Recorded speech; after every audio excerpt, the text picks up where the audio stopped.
welcome to our next edition of our podcast. Yeah, hey Fraser, how's it going? We have a lot to talk about today, and before we get going, we should explain the theme of today's topics. We always have the three topics that we talk about every week, and this week, as sort of a hat tip to the Saturday Night Live 50th anniversary, we're gonna touch on "Deep Thoughts" by Jack Handey, and hopefully people remember that segment. You want to explain a little bit what we're talking about? Yeah, absolutely. No, my wife and I enjoyed that program and all the music and everything that came around it just recently. So we're not trying to offend anybody. So hopefully the three deep thoughts we chose are not going to offend. And if you do have any complaints, make sure you reach out to Joe as usual. Right. He can field all those, but we'll go through. And then speaking of music, at the end, I've been thinking before we hang up, I want to throw a challenge to you. I've been thinking we need to give our members more each week. So just help me remember at the end of our discussion here. I think we're going to close with a new program, a new addition we want to add to this weekly podcast. So Okay, after the three topics we talk about, we will dive into some music at the end. So I'll remind yeah, you, we won't log off before we do that. All right, well, let's get going. I mean, obviously, a lot going on in Tallahassee. We're still technically ahead of the session. So, obviously, lawmakers are over there kind of having meetings. I mean, we were both over there last week with a couple of different societies, and a lot of action, a lot of people busy getting ready for the weeks and months ahead. So let's jump right in. Lots to talk about. All right, and remember, everyone, Deep Thoughts by Jack Handey. All right, contrary to what most people say, the most dangerous animal in the world is not the lion or the tiger or even the elephant. It's a shark riding on an elephant's back, just trampling and eating everything they see. great delivery, Joe. I appreciate that. That is our first topic of today. And I thought it was appropriate because as you mentioned, we had so many doctor groups in town the last week and a half in Tallahassee, and they're overwhelmed by the process. And it seems like everybody is coming at them with different issues. So the elephant, the shark, the tiger, all at one. It can be a lot to manage. And this again feeds into our deep thoughts kind of theme for today is just stepping back for a moment, having had all those physicians up in Tallahassee and just talking through it. Was your first time going with our physician groups over there? So would be interested in your perspective as well. But it really drives home the importance of physicians taking the time to get up to Tallahassee and participate in the process. It can be frustrating. It can be rewarding. There's actually some studies out there to illustrate when it comes to physician wellness, being part of the advocacy process and promoting your profession, what you've dedicated your life to can be very rewarding personally and professionally. So I do know while it's a bit of work, it's a lot of resources to get up there to Tallahassee. There can be some positives that come out of it in terms of your feeling that you are doing stuff to address all those challenges. The shark riding on the elephant is coming to eat you up. I mean, it can be overwhelming, but again, there is positives, and for there's no doubt that legislators do take very seriously the role of physicians and their ability to advocate on behalf of patients. So the work that we do in Tallahassee is important. So I think it's an opportunity for us to remind everybody as we start this year's session that physicians, um, they they need to be heard in Tallahassee. The legislators are receptive to their comments and how they stand in the shoes of their patients often. And the more physicians we can get involved in the process, the better. Yeah, and I'll just chime in with my thoughts. Like you said, it was my first time going over as part of one of the. Actually, we had a couple groups last week. Multiple groups. We had Dade, and we had Duval County, and we had the Florida Society of Rheumatology.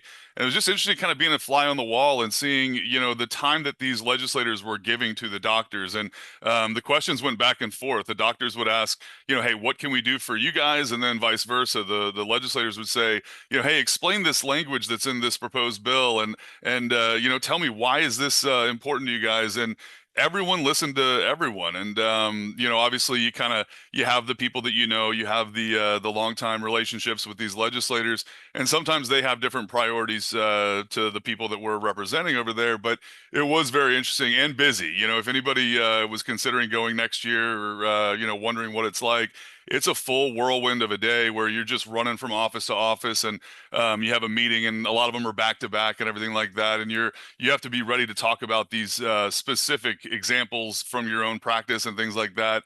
And it was just it was just an overall good time had by all. And we had obviously some social events that went with it.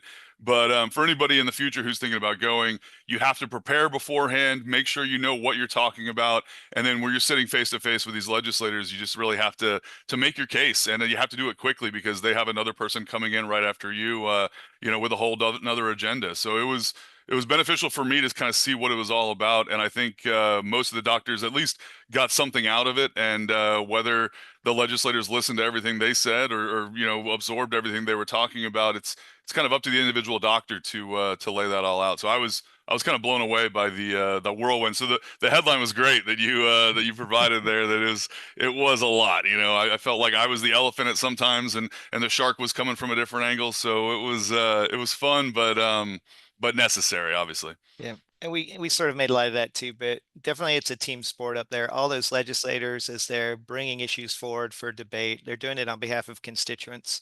It's somebody has reached out to them to encourage them to address this challenge or issue they're having, whether it's in their community, personal to them, family member, whatever. So it's important. They're looking for our feedback as much as anything in those meetings. And again, if physicians are involved in that, then someone else is providing all the feedback. And that's definitely not where we want to be, because obviously we feel as organizations, as physicians, we have a lot to share and should be part of that decision-making process. So again, it is a team sport at the end of the day. Nothing can happen unless all these parties come together in a meeting of the minds and following good science and honest, truthful dialogue between all parties is what helps these things get done. So a final shout out to all those groups that went to Tallahassee over the last week. When you start listing groups, you're always going to be in danger of forgetting somebody. For the Physician Society of Central Florida went the week prior, so we had them from Central Florida, Duval, Dade, rheumatology. It was a great time had by all.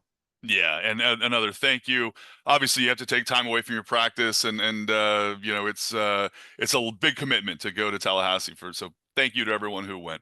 Moving on, Fraser. Let's get back into the nuts and bolts, back into our deep thoughts by Jack Handy, another Saturday Night Live reference. When you go in for a job interview, I think a good thing to ask is if they ever press charges, wrongful death, and the premise of the free kill bill. Let's dig into that a little bit. Yeah, definitely. This is one where we teetered on the verge of maybe offending, but we don't mean to. But obviously, there are some of our physicians that were there last week and have talked about the free kill bill for a number of years and how offensive that is to them. Obviously, when they go in to treat their patient, they don't ask if the patient press charges either. They don't do an analysis of the family history to see if they have adult children or not. So this whole premise around eliminating the prohibition currently in the statutes around wrongful death and the ability to sue for non-economic damages is something that we have debated the last several years. We talked about it last time we got together. I think over the last 10 days or so, we've gotten additional insight on where that legislation is likely to go. It definitely has a lot of momentum to pass this year. We've started introducing ideas around how we balance the need to open up access to the courthouse to that group of individuals that currently cannot access the court in certain limited situations, and how we balance that over the need for all Floridians to access quality healthcare and not undo the good work that the state's done in trying to address physician workforce shortages here in Florida. So we learned more. I guess the tip for most of our members is the likelihood of a repeal of the wrongful death prohibition is likely to move forward this session. We'll be following it throughout the process. We are talking about countermeasures, and I think everybody needs to start talking about what we can do to make sure that there's no undue fallout from the physician community if something like this passes this session. Yeah, and that was another one of those, you throw on those buzzwords of, free kill and things like that. But it was an interesting one to see the back and forth between the legislators and the doctors and kind of the explanation behind, what's right and what's wrong in our opinion. And yeah, it was just interesting it was an open dialogue in all those different offices that we were in last week. And yeah, it was just an important topic and something that's everybody's kind of talking about over in Tallahassee. So we'll have more on that as it develops throughout the next month or so. Moving on to the third topic, you ready to step to the next one? Yeah, that's it. Here we go. Dad always thought laughter was the best medicine, which I guess is why several of us died of tuberculosis. What's that all about, Fraser? Now I'm really taking a chance of offending in this one, but Again, great delivery. I figured we'd talk a little bit about scope of practice. And unfortunately, good medical advice is always good to follow, especially when it's based on science and education. There is a bunch of scope of practice expansion bills have been filed this year. I'll put them into two buckets. I guess the one bucket is those non-physician practitioners have wanted to expand their scope for a number of years, like optometrists, wanting to do laser surgery. We continue to see efforts by the psychologists to prescribe controlled substances. So that's one bucket of these historical battles that we've had. There's another bucket of going after, since the state of Florida allowed autonomous practice for nurse practitioners, advanced practice nurses in primary care. The last several years, we've had efforts to expand that to other specialty realms. So going beyond primary care. So there's an effort this year again around nurse anesthetist. There's an effort around psychiatric nurses wanting to have autonomous practice and prescribe as well. Um, and there's another player emerging, the naturopaths who I think there's four naturopathic schools in the U.S. They're currently not licensed in the state, but there's an effort to provide some regulatory framework around naturopaths too, and how they're recognized in the statutes. Um, and how the public can be protected as far as knowing the differences in training between them and other physicians. Um, so there's a lot going on in the realm of scope of practice, and we don't have a sense yet of where the leadership is on supporting these bills. The last several years since the autonomous practice passed, there hasn't been a major appetite for addressing scope of practice bills. But again, this is an area where physicians provide really important background information as far as differences in training. And one, sometimes that's hard to digest, but it's important that we continue to talk about the differences in training, but the real life situations about interactions, comorbidities, how prescribing some of these drugs to patients that have certain comorbidities can be very devastating and have major consequences. And some of that, you know continuing to talk about how 90% of the time, when things go perfectly, there are no mis there are no issues surrounding treatment rendered, but it's the 10% of the time when there are unforeseen circumstances that arise that no one anticipates. Having that training and the experience and the years of residency training really can mean the difference between life and death for some of these patients. So we talked a lot about scope of practice while we're up there. We'll continue to throughout the coming weeks. And again, this is definitely an area the physicians can provide some insight and additional education for the legislators. Yeah, and that was another one of those where when you went into the offices of some of the longtime legislators, that their question was like, okay, what are we doing this year with scope? What's the latest? And there a lot of them are very familiar with it, but then again, like we said in the last episode, a lot of freshman lawmakers over there that may be new to this whole thing, and so every year the language changes, and different initiatives kind of come up to the top or get shuffled to the bottom. So we have to remind the longtime lawmakers of why it's important to us to do what we're looking to do. And it was just very interesting to see everybody kind of listen with open ears to all of our different doctors who had valuable opinions on that. All right, Fraser, are you ready to go to the music segment, or we still want to talk about scope a little bit?